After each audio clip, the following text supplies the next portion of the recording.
Alhamdulillah, nahmaduhu wa nasta'inuhu wa nastaghfiruh wa na'udzu billahi min shururi anfusina wa min sayyiati a'malina.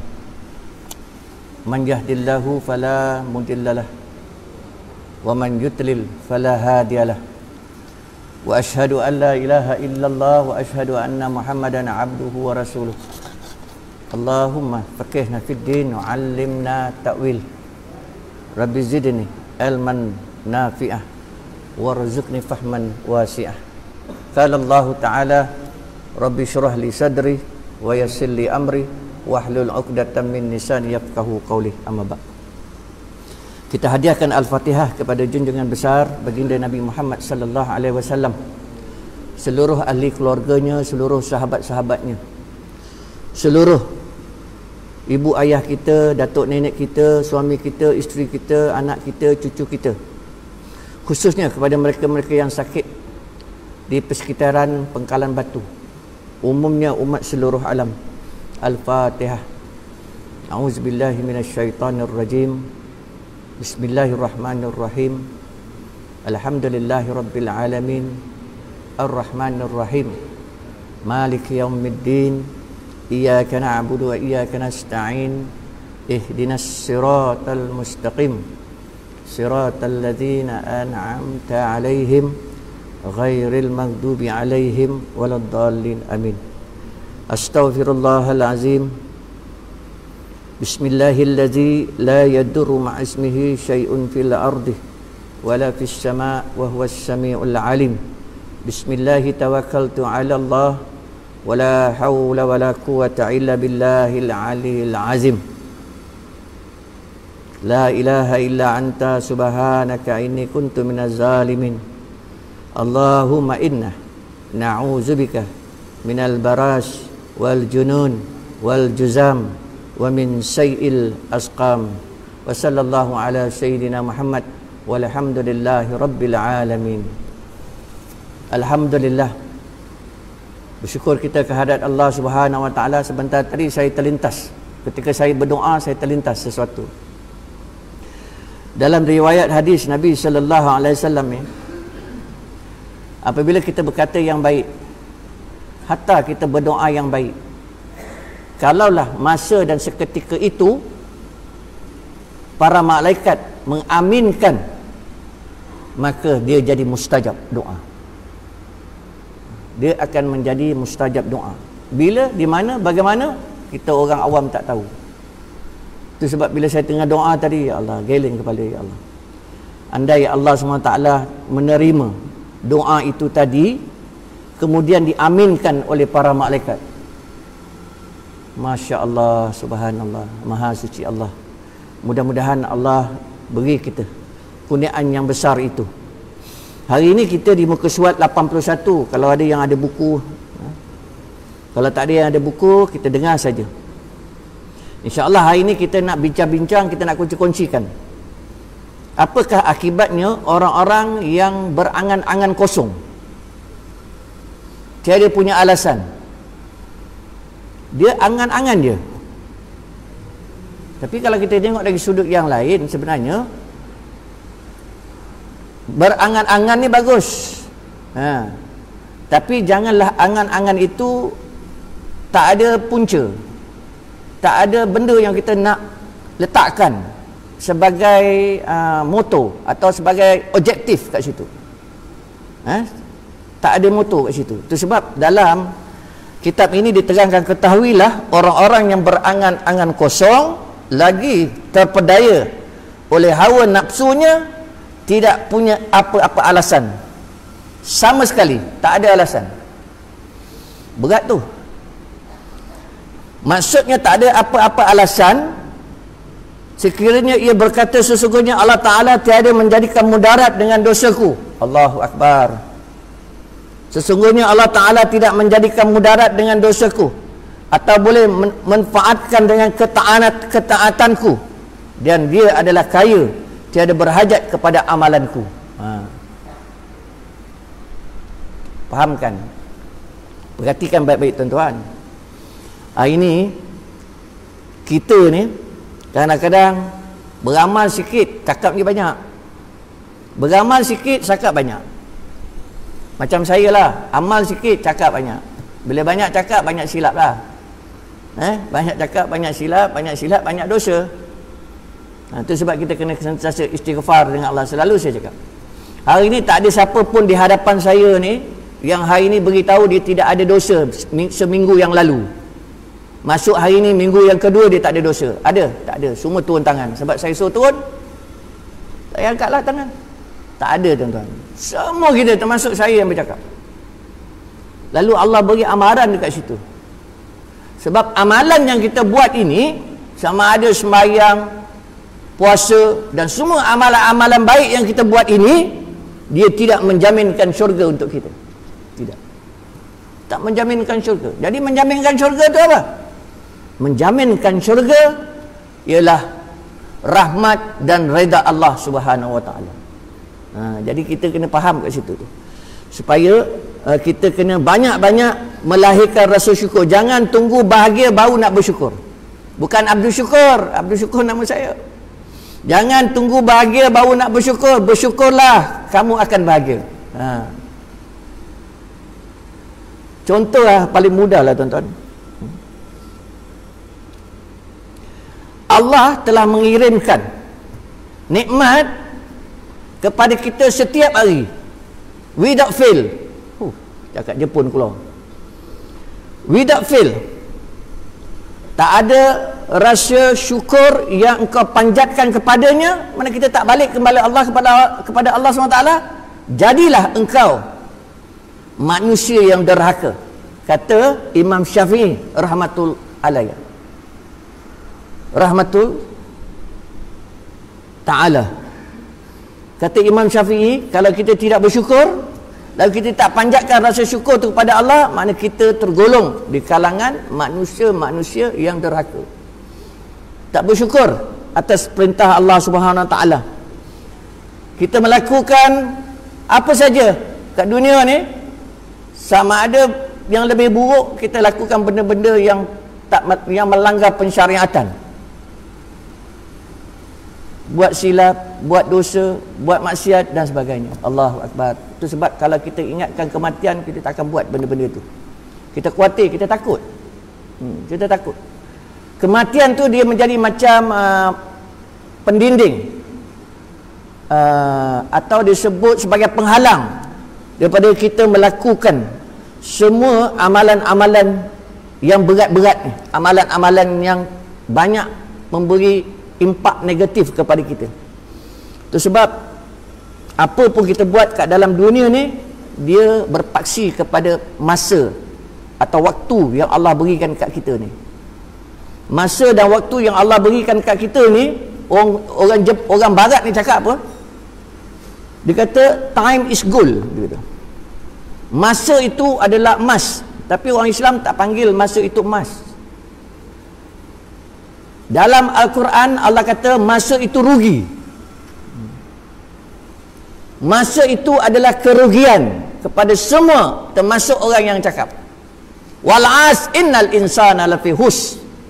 Demi masa, manusia dalam kerugian. Jelas tu ayat tu ditekankan. Semua kita dalam kerugian. Kecuali apa? Kecuali kita berpesan-pesan kepada perkara-perkara yang baik-baik. Cuba ingatkan baik-baik itu. Perkara-perkara yang baik-baik. Jadi antara kita ni, saya selalu pesankan, antara kita ni mesti saling bantu-membantu, mesti bahu-membahu, seikat bak sirih, segenggam bak serai. Jangan jadi gunting yang memisahkan, jadilah jarum yang mencantumkan. Sebab apa saya cakap macam tu, tuan-tuan? Sangat-sangat penting ini. Nanti dalam kubur, kita juga yang nak kena jawab. Each of us, semua kita kena jawab. Dia tak ada on behalf, tuan-tuan. Dia tak boleh on behalf, tuan-tuan.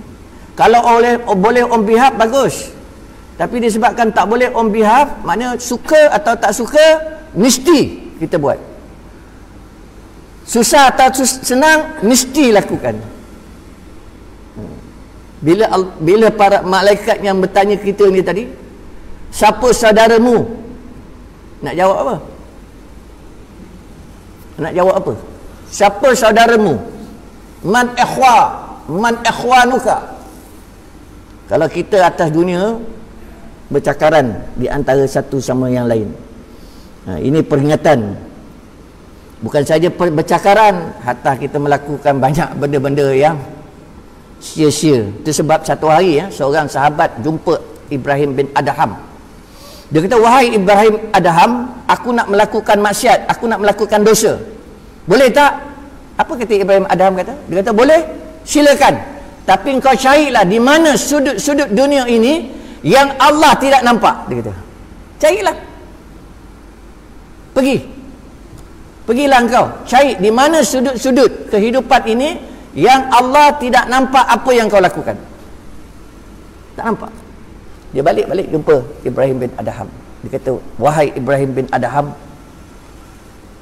aku dah pun pergi di semua tempat. Aku tak nampak yang aku kalau melakukan dosa, Allah tidak melihat aku. Maknanya, tuan-tuan, apa pun kita buat, tuan-tuan, sama ada benda itu tersirat maupun tersurat. Hari ini saya pun tak nampak apa benda yang tersirat.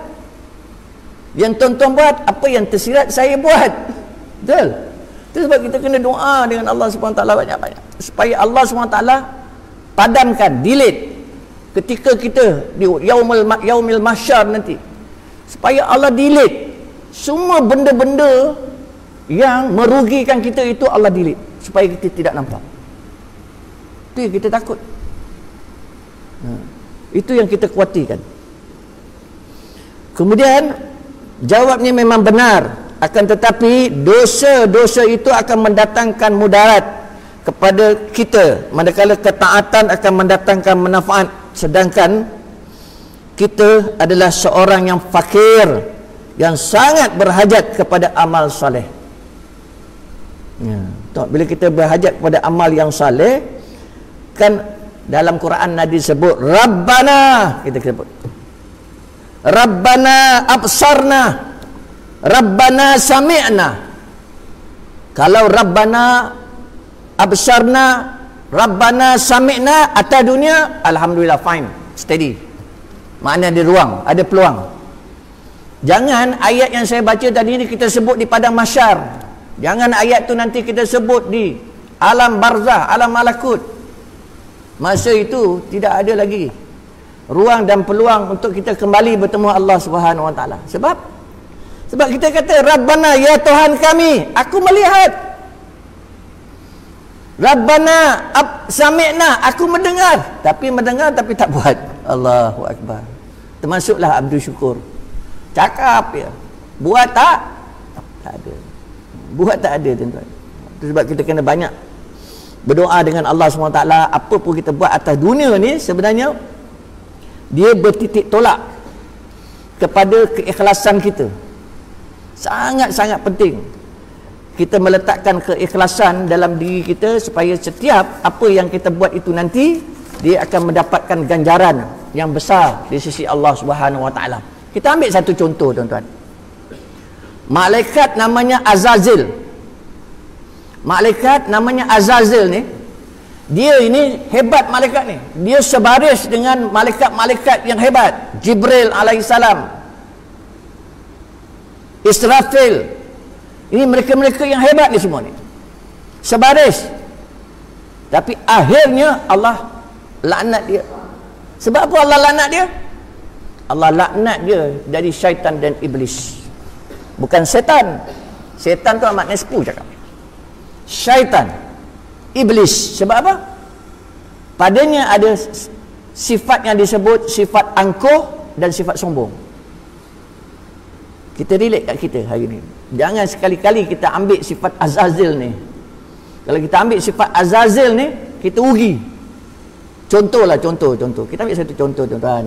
Kita jalan-jalan, kita tengok budak kecil. Tengok budak kecil, kita marah-marah budak kecil. Hei, pergi sana lah kau. Kesian budak ni.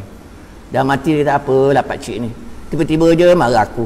Aku tak buat apa-apa pun. Ada tak orang macam tu? Ada, bukan kat kampung ni. Kampung Antar-Bantar sana.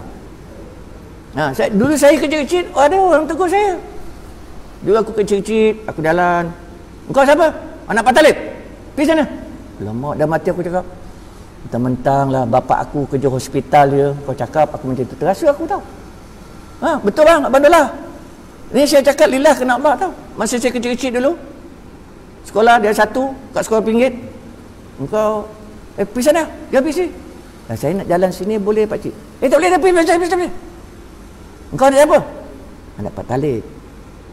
Pergi. Marah, sedih aku. Tersentuh hati aku. Sebab aku anak bongsu, aku tersentuh. Patutnya kita ni orang yang macam kita ni, orang Islam patutnya kita apa? Kita tengok budak kecil, oi, bagus engkau anak kecil.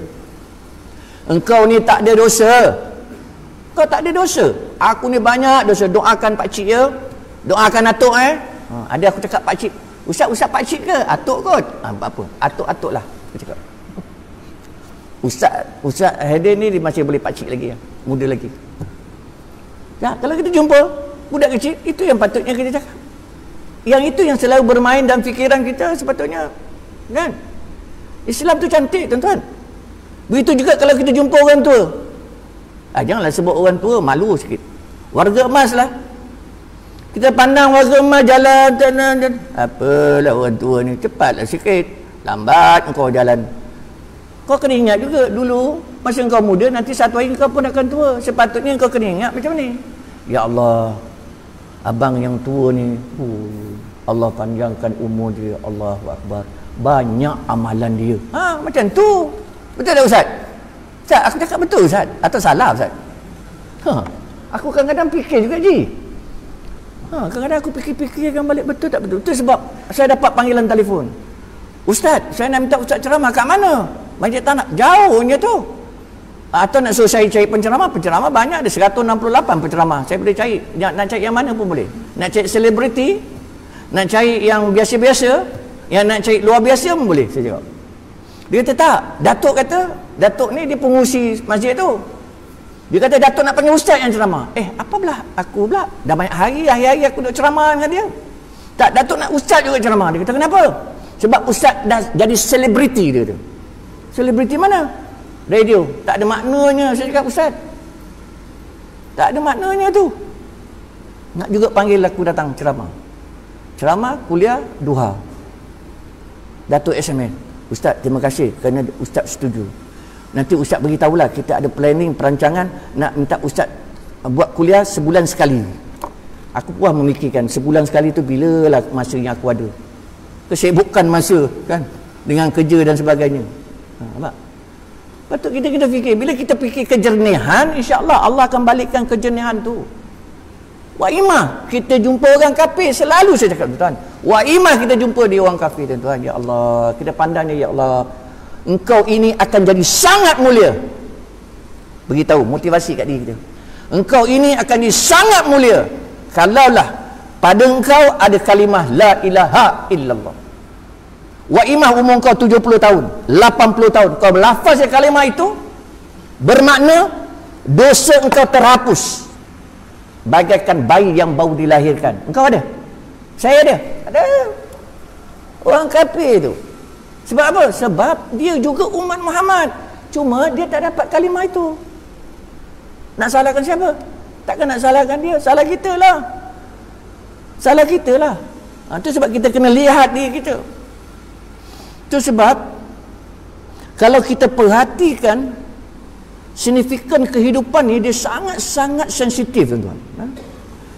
Dia sangat-sangat beautiful lah.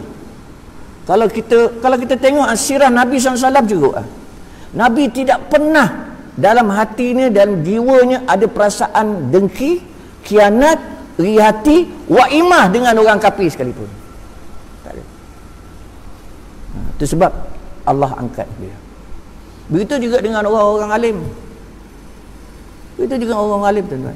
Walaupun saya belajar di universiti lah tuan-tuan, tapi berguru dengan Muallim Haji Wahid, saya cakap lebih universiti lagi, university. Siapa yang pernah berguru dengan Muallim Haji Wahid, dia tahu.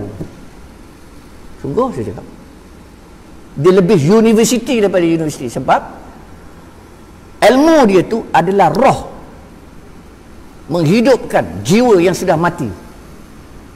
Mu'allim majhul, menghidupkan jiwa yang sudah mati. Sebab dia hanya bercakap jika perlu je. Dia kalau tak bercakap, lidahnya sentiasa menyebut kalimah Allah, Allah, Allah, Allah. Kita tak. Balikkan tengok mara dia lawak. Termasuk orang yang cakap. Tu seorang yang apa nak malu. Tapi beritahu juga, ustaz pun tengok majlis lawak. Bukan, tertengok. Kena faham tu ayat tu. Bukan saya tiba-tiba balik tu buka majlis lawak. Oh, tak ada maknanya lah. Saya banyak benda nak mentelaah dan sebagainya. Banyak benda. Nak buat assignment. Banyaklah, banyak. Tak ada masa nak jawab benda-benda macam ni. Tapi itulah yang saya nak katakan tadi tu. Kalaulah kita jadi seorang manusia yang sebegitu rupa cantik, pasti kita akan hidup dalam kasih sayang lah tuan-tuan. Allah ciptakan kita dalam kasih sayang. Kemudian duduk sajalah di rumah. Ini pun satu masalah tuan-tuan. Duduk saja dah di rumah, tak payah berusaha atau bekerja mencari rezeki. Kerana Allah Ta'ala telah menjaminkan rezeki sekalian makhluk. Memanglah Allah dah menjaminkan rezeki kita, tetapi kita kena usaha cari rezeki tu. Kita tunggu. Contoh yang paling mudah lah, kadang-kadang pahaman orang berbeza-beza. Kenapa buat dosa? Allah dah izinkan aku buat dosa. Siapa terima? Berapa ramai boleh terima? Kenapa buat dosa? Allah dah izinkan saya buat dosa. Kenapa tidur? Allah dah izinkan saya tidur. Masya Allah, jauh kefahaman tu tuan-tuan. Kefahaman tu sangat-sangat jauh tuan-tuan. Sangat-sangat sesat, lagi menyesatkan tuan-tuan. Jangan kita terpengaruh dengan kefahaman-kefahaman yang serupa ini. Jangan sekali-kali kita terpengaruh dengan kefahaman serupa ini. Sebab nak cari rezeki, semua orang ada rezeki masing-masing. Semua orang ada rezeki. Yang penting kita usaha, kita ikhtiar, kita doa. Duit tu, duit, D-U-I-T, duit, doa, U, usaha, I, ikhtiar, T, tawakal. Duit pun ajar kita. Kalau tak faham juga Abdul Syukur, tak tahulah nak cakap. Saya senang cakap je. Saya kalau cakap semua hantam ke aku je lah. Sebab aku yang banyak silap dalam hidup ni. Saya yang banyak silap dalam hidup. Bukan tuan-tuan. Tuan-tuan hanyalah pendengar tuan-tuan. Telinga yang paling dekat mendengarlah telinga saya. Saya sedang beri motivasi kat diri saya ni tuan-tuan, supaya bawa agama dalam kehidupan. Nak berjaya dunia akhirat, mesti bawa agama dalam kehidupan. Bukan faham agama tapi tak bawa agama. Tak. Beza. Bawa agama dalam kehidupan maknanya agama mesti dijunjung. Junjung dia. Kalau tak boleh junjung, jinjing. Jinjing pun tak boleh. Heret dia. Kalau heret pun tak boleh, jangan sekali-kali kita tinggalkan. Keselamatan kita terletak bagaimana kita meletakkan agama itu nombor satu. Barulah kita boleh berjaya. Barulah kita boleh berjaya. Berjaya dunia, kita berjaya akhirat. Itu sebab bila kita nak cari rezeki ni, cari rezeki. Saya ambil satu contoh usaha, usaha. Semua orang tahu cerita Isra' wal Mi'raj. Ketika Nabi naik burak, kan? Saya nak ambil konteks di mana usaha yang Nabi buat tu. Apa usaha Nabi buat? Nabi naik burak sampai ke Masjidil apa nama masjid tu? Masjid apa? Saya tak cakap, tuan-tuan cakap. Saya baru nak belajar. Masjidil Al-Aqsa. Nabi turun dengan burak. Kalau ikut logik lah tuan-tuan, dalam kitab dia terangkan. Dalam Fathul Bari ada, dalam banyak kitab kita boleh tengok. Sahih Bukhari ada, macam-macam ada. Saya nak pendekkan je cerita tu. Ketika Nabi turun burak itu bersama malaikat nak pergi semayang bersama 124,000 para Nabi, rasa-rasanya perlu tak Nabi sangkutkan tali burak itu di tiang? Secara logik ni tak perlu. Betul? Tak perlu. Tapi dalam sirah cerita itu, Nabi turun daripada burak, ambil tali burak tu, bawa ke salah satu di antara tiang, lalu diikat. Untuk apa? Apa moral of the story? Nabi nak beritahu, dengan kita mengikat borak itu tadi, itu merupakan usaha kita. Usaha kita. Bila kita usaha itu, kata Nabi, Allah nak bagi pahala. Nampak? Sampai macam tu pun. Sampai macam tu. Allah bagi pahala. Macam kita hari ni. Kita seorang suami, cari rezeki untuk anak, untuk isteri, untuk siapa? Untuk apa? untuk anak, isteri, bagi makan dan minum halalan thayyibah. Maknanya apa? Rezeki yang kita cari itu Allah nak bagi pahala. Allah nak bagi pahala ke Abdul Syukur. Allah nak bagi pahala ke tuan-tuan. Cantik dah tu. Cantik. Maknanya Allah sayang kita. Cuma kita je selalu cakap Allah tak sayang kita, Allah tak sayang kita. Itu sebab saya teringat tuan-tuan Imam Malik ni tuan-tuan Imam Malik ni, dia ini adalah guru kepada Imam Syafi'i. Imam Malik ni, dia adalah guru kepada Imam Syafi'i. Dalam masa yang sama, Imam Malik adalah teman diskusi bersama Imam Hanafi. Di sudut ilmu, disiplin ilmu dia orang tinggi. Tak ada kata kau betul, aku salah kau betul. Tak. Never. Bahasa Jepun. Tu bahasa macam mana? Nak bunyikan pun tak tahu. Oh, 2-3 hari belajar bahasa tu. Never ni apa, Imam? Mam, never apa maksud? Never. Bahasa Melayu sebut never apa?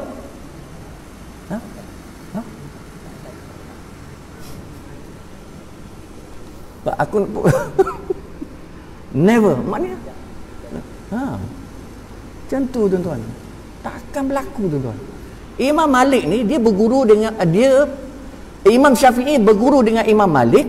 Imam Malik ini berdiskusi bersama Imam Hanafi, dan seorang lagi sahabat nama dia Abdul Rahman bin Al-Qaim.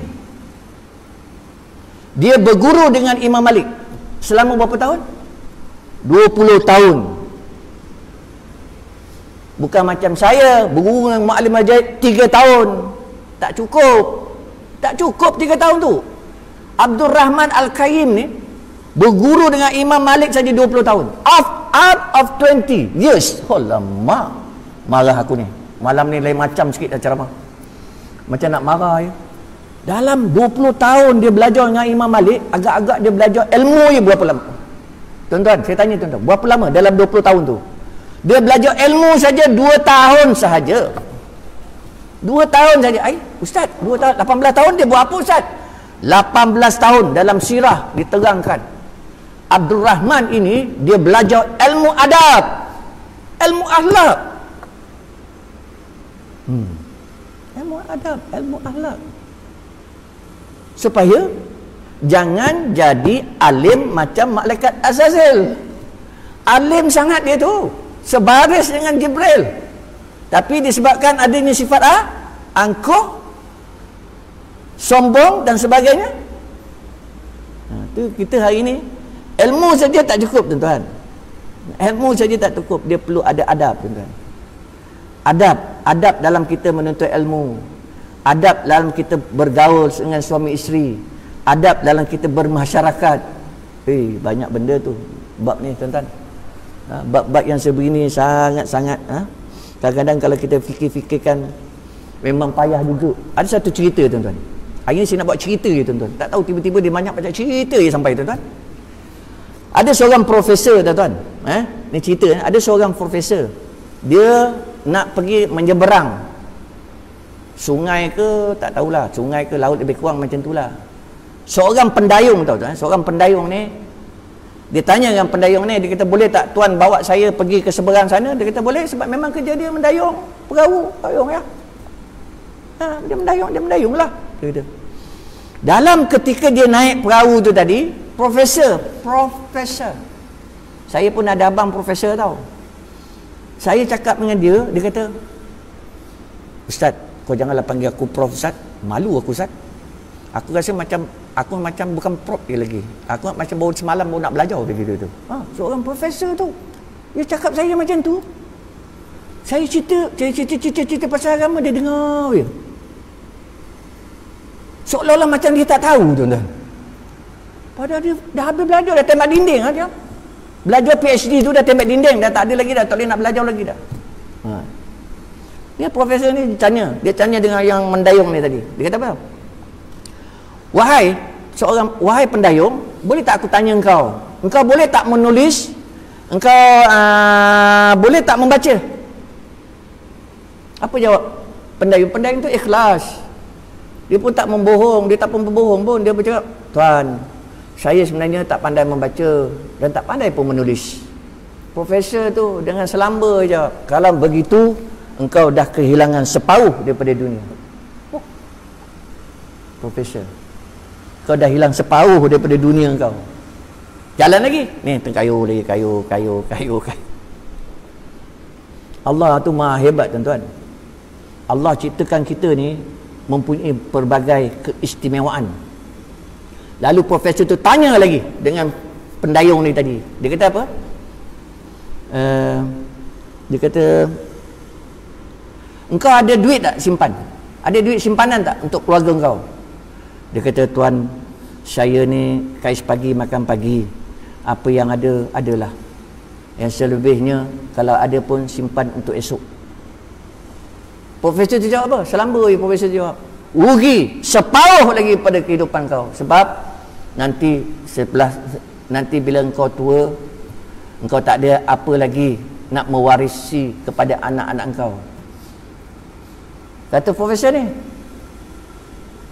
Lepas tu dalam masa yang sama, dia mendayung tadi ni, tiba-tiba Allah SWT datangkan awan yang gelap, awan gelap, guruh dan sebagainya di tengah laut ni.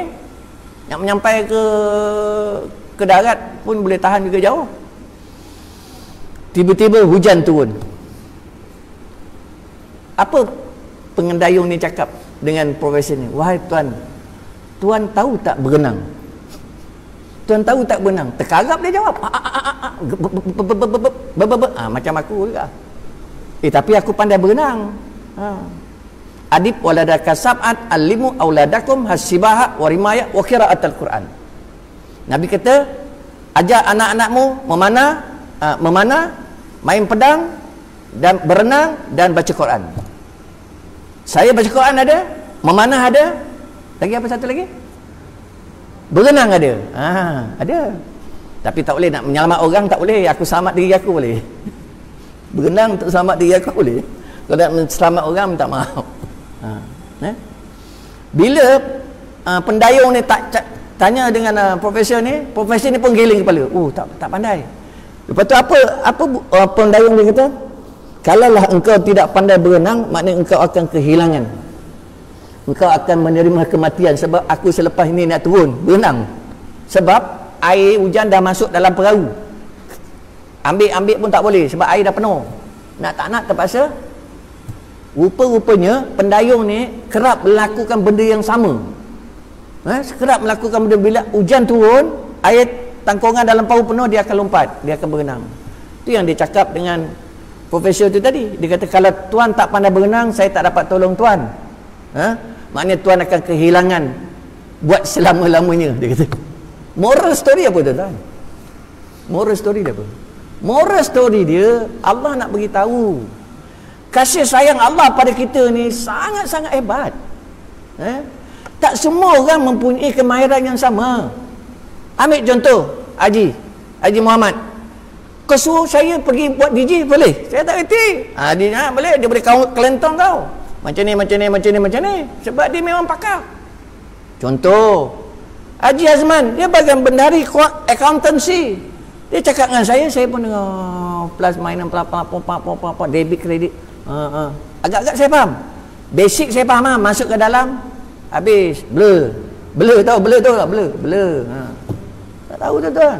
Itu sebab Allah SWT beri kita kehidupan dalam berbagai-bagai keadaan. Semua kita ni ada keistimewaan masing-masing. Itu sebab berangan-anganlah sesuatu yang baik yang boleh mendatangkan kebaikan kepada orang. Angan sesuatu yang baik yang boleh bantu orang. Itu yang penting. Bukan kita berangan-angan kosong tapi kita tak boleh nak buat apa-apa. Wallahu a'lam bishawab. Azan pukul apa? 8.30 8.38. Tuan-tuan, hadirin hadirat yang dimuliakan Allah Subhanahu wa taala, satu lagi angan-angan kosong dia seolah macam, kita ambil satu contoh lagi lah tuan-tuan. Metodologi kerja. Method ni bahasa orang putih tuan-tuan. Bahasa Melayu yang paling senang manhaj. Pun payah, tu dah bahasa Arab tuan-tuan. Bahasa yang paling mudah lagi, panduan. Betul Ustaz Ustaz, sorry Ustaz kalau saya salah, tegurkan saya Ustaz. Kadang-kadang orang putih kan sengaja bodoh-bodohkan kita, tuan-tuan. Sungguh saya. Metod lah, apalah. Apa metodologi? Aduh, hai sabar lah bang. Metodologi itu disebut manhaj, bahasa Arab. Kan sedap cantik bunyi dia. Tak faham juga manhaj, maknanya dia adalah panduan. Ataupun hari ni panggil, hari ni tuan-tuan sikit saya nak info tuan-tuan. Doa sama-sama mudah-mudahan Allah selamatkan negeri Melaka daripada COVID-19 ni. Kita tak nampak ada jalan penyelesaian dekat sini. Tak nampak ada jalan penyelesaian. So saya nak ingatkan, bersalaman masih lagi tidak boleh tuan-tuan. Cukup kita tahu di dada saja tuan-tuan. Sebab terbaru ada satu lagi kluster. Dia bukan kluster tuan-tuan, ni virus baru tuan-tuan. COVID-19 tak apa nama pun tak tahu. Ada disebut Tomin ke Tamin ke apa, wallahu alam tuan-tuan. Apa dia? Dia lebih aktif daripada apa yang kita lalui ni. Tu sebab kita berdoa dengan Allah SWT banyak-banyaklah tuan-tuan, supaya Allah SWT selamatkan kita, negeri dan negara kita daripada semua gejala-gejala ni. Tu sebab lagi segi metodologi kerja ni tuan-tuan. Kita kerja untuk apa tuan-tuan? Kerja untuk kaya ke tuan-tuan? Kita tak kerja untuk kaya tuan-tuan. Ya? Kita bukan bekerja untuk kaya. Kalau kita nakkan metod, manhaj atau panduan kepada pekerjaan, kita nak kerja, kita nak Allah reda dan Allah merahmati kita. Dan apa yang kita buat itu semuanya halalan thayyibah. Ya. Senang cakap lah tuan-tuan. Halalan thayyibah tu semua orang akan faham, semua orang akan yakin. Kalau mim lam alif ya waw yang buat, confident level dia tinggi. Confident level dia tinggi lah sikit. Secara umum lah, secara umum. Itu sebab Islam bukan menggalakkan, Islam menuntut untuk kita senantiasa letakkan panduan, manhaj, pekerjaan itu yang kita buat atau orang lain buat, yang kita akan makan mestilah halalan thayyibah. Supaya bila kita makan benda-benda yang halalan thayyibah ini, insya-Allah jiwa kita jadi bersih, nurani kita jadi bersih dan sebagainya. Sedikit saya nak kongsikan. Tadi saya datang bawa madu tuan-tuan. Orang perempuan jangan salah faham. Ada orang mesej saya, ahli lembaga tau, lembaga mesej saya. Dia kata, Ustaz, kalau madu ni semua orang lelaki suka, semua orang suka. Saya cakap memang orang lelaki yang suka, orang perempuan angin satu badan. Saya cakap orang tu saya rahsiakan. Lembaga cakap, lembaga tu dia nasihat sebenarnya. Dia beritahu saya jangan bermadu. Saya pun bukan tak nak bermadu, saya pun takut nak bermadu. Kalau minum madu saya nak. Cerita madu ni tuan-tuan, sedikitlah. Sepanjang tempoh PKP, ada beberapa orang datang jumpa saya. Dia cakap dengan saya, Ustaz, boleh tak Ustaz jadi duta? Duta negeri mana? Saya cakap, negeri mana nak suruh saya jadi duta ni, tuan-tuan? Tiba-tiba dia sebut duta. Nak jumpa saya pun jumpalah. Saya memang kenal lah, dia seorang ahli penagihan lah. Rupanya panjang cerita dia. Dia nak suruh saya jadi duta. Dia kata nak suruh jadi duta madu. Saya pun geling kepala macam ni. Kalau orang rumah saya tahu, memang 6 kali 6 jawabnya saya cakap. Orang rumah saya kalau tahu 6 kali 6 lah jawabnya kan. Sebab semua orang lelaki ada naluri madu. Faham? Boleh faham tak tu? Lepas tu saya cakap, kenapa saya carilah orang lain, ramai lagi ada orang lain, saya cakap. Dia kata, bukan Ustaz, sebab Ustaz ni, saya difahamkan Ustaz ni dah masuk dalam radio. Masuk dalam radio apa ada masalah dia? Sebab Ustaz dah ada orang yang like Ustaz, dah ada komen dan sebagainya, makna Ustaz dah pun orang kenali setiap kali keluar dalam media. Oh, saya tak tahu tu. Yang saya tahu memang Melaka FM memang dia promo lah. Melaka FM kerja dia, Haji Muhammad pun tahu, Haji Mat pun tahulah. Itu yang dia tahu. Saya cakap, tak, begitulah sebenarnya kita nak jadikan ustaz ni sebagai duta aja, duta madu. Lepas tu saya cakap, boleh, no problem, tak ada masalah. Tapi madu tu dia tak ada labeling lagi. Tahu, label tak ada. Label tak ada. Jadi saya pun trigger kat kepala saya cakap, kalau macam tu letaklah Ashura. Sebab Ashura tu nama family. IG saya Ashura Motivasi. Facebook saya Motivasi Ashura. Jadi saya cakap, letaklah nama Ashura ni. Family Ashura. Takkan nak letak family Ashura, letaklah Madu Ashura. Dia setuju. Jadi labeling dia buat. Saya ingat dia main-main, betul-betul dia buat, tuan-tuan. Dia buat labeling. Dia betul, Ustaz, kita ada 4 madu, Ustaz. Nak beritahu Ustaz sebagai duta, nanti Ustaz terangkan. Madu tongkat Ali. Alamak, madu tongkat Ali, saya cakap. Dahsyat. Tapi betul, tuan-tuan, saya dah minum madu tongkat Ali tu, tuan-tuan. Lelaki pun boleh, perempuan pun boleh, tak ada masalah. Memang agak agresif. Saya memang minum madu, tapi tak adalah saya spesifikkan madu tu. Dia ada madu tongkat Ali, madu kampung, madu hutan, madu stik. Rupanya dia ada kebun, tuan-tuan. Dia mengusahakan benda tu. Jadi dia pun setuju madu Ashura. Jadi adalah madu Ashura. Cuma saya buatlah research, tuan-tuan. Saya buat research. Ada orang dalam sepanjang saya launching benda ni, dia orang launching benda ni bulan Julai tu. Saya buat research tau. Saya dapati rupa-rupanya madu ni dia penyembuh kepada semua penyakit. Apa saja penyakit dia boleh sembuhkan. Ada pula orang datang jumpa saya.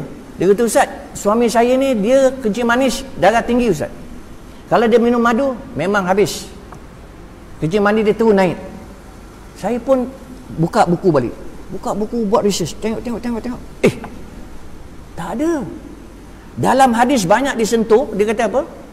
Madu ni, khasiat madu ni, dia adalah anti-agent. Anti.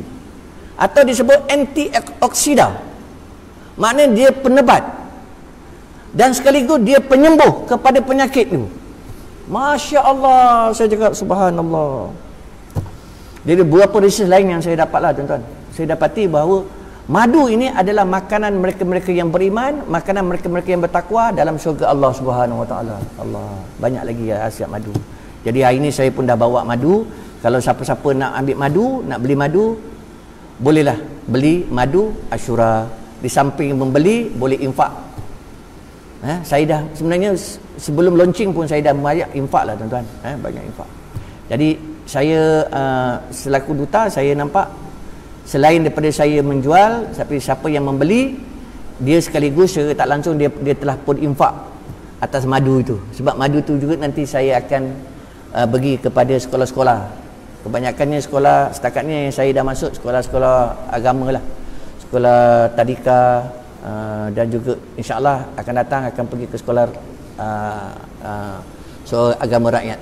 InsyaAllah, mudah-mudahan apa yang saya sampaikan kita sama-sama dapat ambil iktibar. Terima kasih di atas perhatian. Mohon maaf sebarang kekurangan. Saya sudahi dengan aku liqauli hadza. Assalamualaikum warahmatullahi taala wabarakatuh.